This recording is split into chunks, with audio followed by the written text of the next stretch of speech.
Assalamualaikum warahmatullahi wabarakatuh. Perkenalkan, nama saya Regina Putri Dwi Anjani. Saya dari SMP Negeri 4 Bocah akan menceritakan dongeng Rawa Pening. Tanpa berlama-lama lagi, ayo kita masuk ke ceritanya. Pada suatu hari, di kaki Gunung Telomoyo berdiri sebuah desa dan diberi nama Desa Ngasem, yang dipimpin oleh Ki Selo Gandang, seorang pemimpin yang adil dan bijaksana. Ia memiliki seorang putri cantik bernama Endang Sawitri yang dikenal baik hati dan patuh kepada orang tuanya. Pada suatu hari, desa ingin melaksanakan upacara merti desa untuk memohon keselamatan dan keberkahan. Agar acara berjalan lancar dan dapat menolak bala, dibutuhkan sebuah pusaka sakti milik Ki Hajar Salokantara, seorang petapa di Gunung Telomoyo dan sahabat karib Ki Selo Gandang. Endang Sawitri pun ditugaskan untuk meminjam pusaka tersebut kepada Ki Hajar Salokantara. Saat menemui Ki Hajar Salokantara, ia dengan senang hati memberikan pusaka tersebut dengan satu pesan.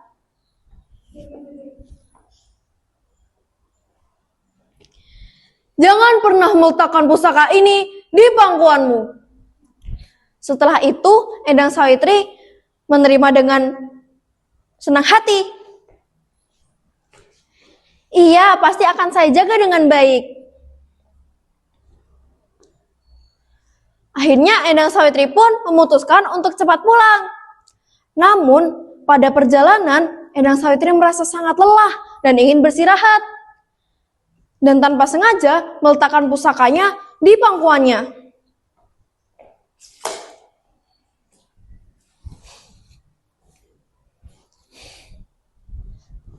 Tak berselang lama, Endang Sawitri merasakan perutnya sangat sakit dan mual-mual.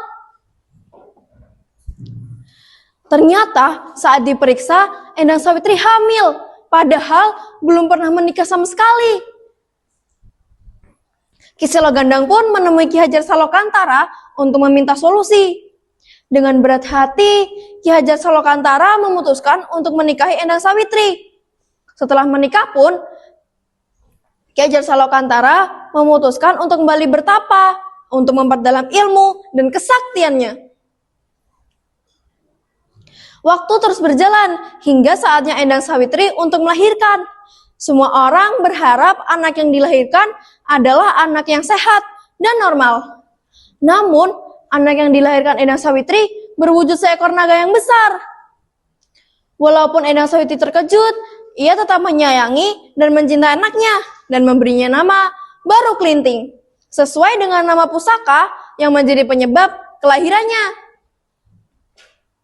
Waktu terus berjalan hingga Baru Klinting tumbuh menjadi naga yang besar dan penuh rasa ingin tahu. Dengan izin ibunya, Baru Klinting memutuskan untuk pergi menemui Ki Hajar Salokantara dengan harapan dapat memutuskan kutukan yang membuat ia berwujud seperti naga. Akhirnya, Baru Klinting memutuskan untuk bertapa di puncak Gunung Telomoyo dengan cara melilitkan tubuhnya. Pada suatu hari, penduduk desa Patong yang sedang berburu melewati kawasan tersebut dan tanpa sengaja melihat ekor Baru Klinting dan salah mengira itu adalah hewan liar yang dapat dimanfaatkan. Akhirnya pun ekor Baru Klinting dipotong dan dimanfaatkan untuk dimasak di desa. Walau terluka parah, Baru Klinting tetap menyelesaikan pertapaannya dan berwujud seperti manusia. Namun, tubuhnya masih sangat kurus dan tidak menarik. Dengan penampilan yang seperti itu, Baru Klinting pergi ke desa Patok untuk meminta makanan dan minuman.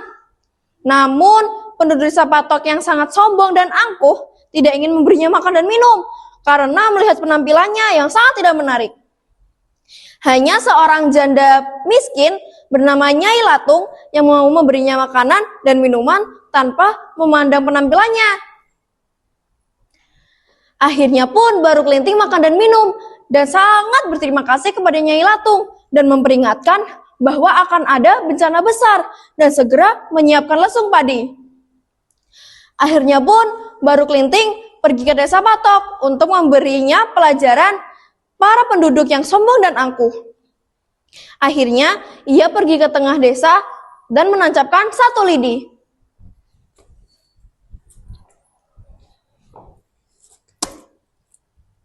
Dan berteriak, "Siapa yang bisa mencabut lidi ini akan saya akui sebagai orang terhebat di sini." Para penduduk desa yang sombong dan angkuh ingin mencoba tantangan tersebut. Dari pria tinggi, pria perkasa, dan para wanita gagal dalam mencabut lidi tersebut. Akhirnya pun mereka mulai meremehkan Baru Kelinting dan menyuruhnya untuk mencabut lidi tersebut sendiri. Dengan kesaktian yang dimilikinya, Baru Kelinting dengan mudah mencabut lidi tersebut. "Hah, ini beneran tidak ada yang bisa mengambil ini. Saya akan mencabutnya sendiri." Akhirnya pun, dari lubang bekas lidi tersebut, tersemburlah banyak air dan mulai menggenangi seluruh desa dan berubah menjadi rawa. Nyai Latu memberinya nama Rawa Pening.